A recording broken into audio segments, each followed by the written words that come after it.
যদি ইসলাম থাকতো, যদি ইসলাম থাকতো, নিরপরাধ কোন মানুষের গায়ে গুলি দূরের কথা, তার দিকে চোখ রাঙিয়ে তাকানোর সাহস থাকতো না।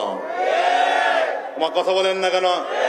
কারণ ইসলাম যদি দেশে থাকতো, তাহলে যাকে অন্যায় ভাবে গুলি হয়েছে তাকেও সেইভাবে অন্যায় ভাবে ওভাবেই গুলি করা হতো।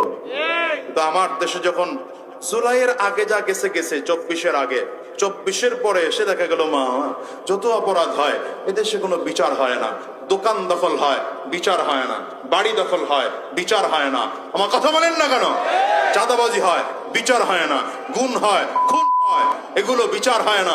এদেশে হত্যা হয়, গণহত্যা হয়, বিচার হয় না। ওই হসপিটালের সামনে, মিটফোর্ড হসপিটালের সামনে পাথর মেরে নিক্ষেপ করে অসহায় মানুষদেরকে ধ্বংস করে দেওয়া হয়, জীবন শেষ করে দেওয়া হয়, বিচার হয় না। এই জন্য আজকে ওসমান হাদিকে তারা করার সাহস পেয়েছে।